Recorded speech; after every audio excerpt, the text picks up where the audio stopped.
Playtester says our game is terrible. Not a specific mechanic doesn't work or the pacing was off. Those were her exact words. The game is terrible. And for about 48 hours after that session, we were panicking, obviously. But the thing after the 48 hours, the story I wanted to share. This is a story about what happened, what we did after that 48 hours, and everything every designer that needs to learn about brutal playtests. So let's get started.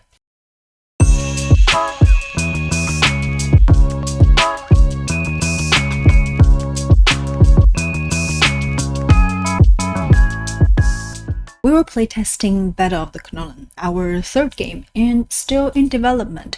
It is designed to be a lighthearted, chaotic, fun experience. Think about high energy and unexpected moment. It's kind of the game that anything can happen at the table.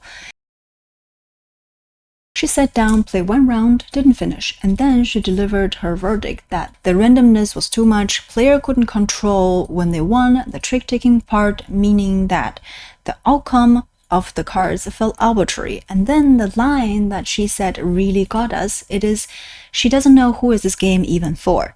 So the last part is the one that really hurt us. Not knowing your target audience is a serious design problem. It is not a taste, it is structural. So we panicked.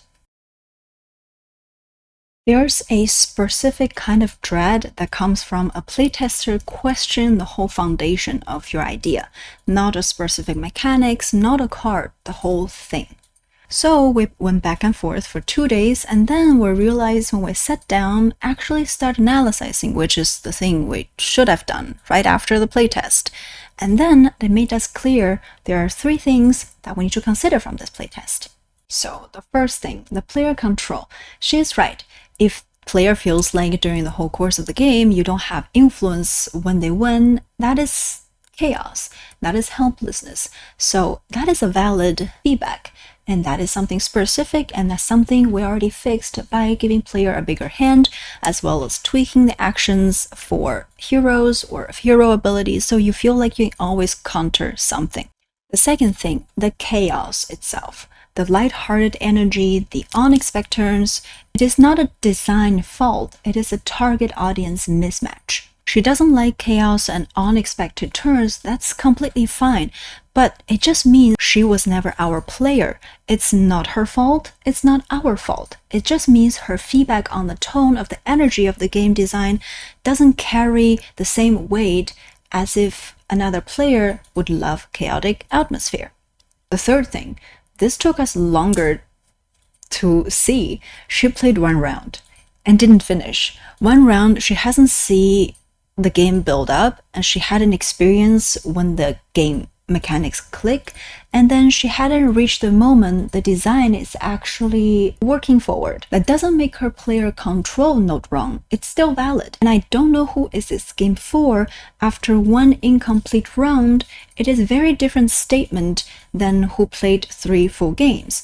Incomplete information produce incomplete verdicts. We have to weigh her feedback accordingly, and separating all these 3 things was everything. Once we understood that, the path forward is clear. We fix the player control problem and keep the chaos. Know your player and understand what 1 incomplete round can and cannot tell you. Holding your ground after brutal feedback isn't stubbornness. It is doing the work of figuring out exactly what this feedback is actually about, and then acting on the right part of it. So next time when you get a brutal feedback from a playtest, do like what we did. Do the filtering and ask yourself 3 questions. The most important thing is this person actually my target audience? The second, does this person have enough time to see the whole picture of the game until the end? And the third question is, does this person identifying a real design problem? What is the hardest playtest you ever have to sit through, and how you guys handle it? I'm genuinely curious to know. And if you wanted to know more about Battle of the Knollen, we leave a link to our GameFound pre-launch page in the description box. And check it out and let us know your feedback. See you next time. Bye!